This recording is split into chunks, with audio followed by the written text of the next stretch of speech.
Mr. Jackson-Lee. Thank you, Mr. Chairman, for the leadership and the leadership of this entire committee, and of course the Congressional Black Caucus that we are privileged to work with. My very deep sympathy, Ms. Jacobs, to you.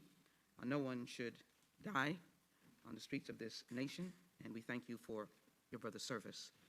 Let me speak to my family and constituent from Houston to let you know that George Floyd, your brother, your big brother, should not have died on the streets of Minneapolis. He did not deserve to die. He was an innocent person. And the 8 minutes and 46 seconds which we knelt to reflect were so painfully long that the stain and the impact will be seared in our souls forever. You have to carry this in your heart. And so today, I think the good news is that the George Floyd Law Enforcement Trust and Integrity Bill, already named, is incorporated in this bill. The Justice and Policing Act is a legislative reconstruct to do what you've asked us to do what those who are on the streets, who are young and black and brown, white and Asian, who are crying out. And we need to hear them. And I want to say that I have heard them. So, Mr. Floyd, if you would, there are many things that you've said, and I believe in harmony. But do you believe that race impacted what happened to your brother?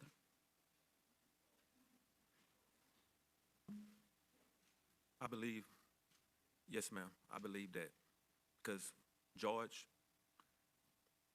wherever he goes, he impacts a place. He talks to a lot of people. He's just a gentle giant. So at that club, and Mr. Chauvin worked there, I know that he knew him. Everybody knew him. The mayor knew him. Killed my brother just because he didn't like him, and it has to be racist. It has to be something to do with racism.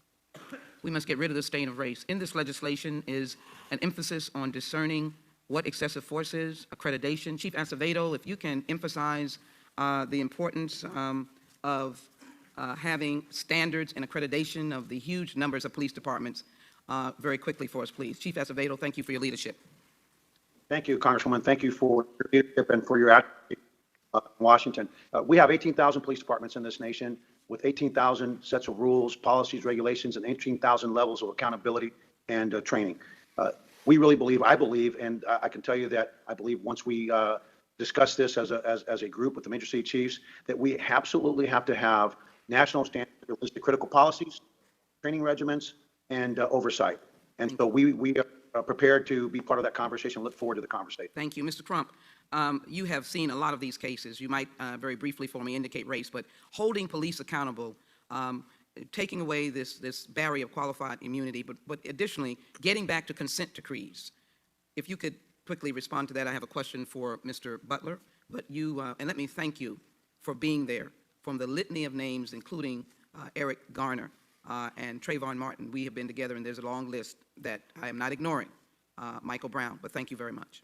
Yes, ma'am, Congresswoman, and thank you for your leadership. To answer your question directly, immunity breeds impunity for these police. If they have this qualified immunity, we see no accountability. It allows for all those names, all those Black Lives Matter names to keep adding up, adding up, adding up. So we need that there. We need the registry. We need to attack this like it's an epidemic on black people, because that's what we see happening in our communities. This is about misconduct, Professor Butler. I'm glad to be able to say that we know there are good police officers, but help us understand, Mr. Morial gave us a history of slavery and the stain of it. How much of that stain permeates into policing when they go into the African-American community and deal with African-American men? The mic. Far too often, Congresswoman, officers view themselves as warriors, and it's almost as though the communities they serve experience them as occupying forces. You know, there's been so much attention to the pandemic and how we're going to find a treatment. For this epidemic of police violence, we already have a treatment. President Obama's Commission on 21st Century Policing recommended common sense reforms, many of which are contained in the Justice Act of 2020. So we don't have to reinvent anything. We know exactly what to do now to make police departments more accountable and transparent. The question is, will your colleagues have the will to implement these common sense measures? Well, I believe we can change the policing, Mr. Chairman. Gentlelady's time has expired. And I look forward to changing the bill's name to George Floyd Mr. Gomer. bill. Thank you so very much. Thank you.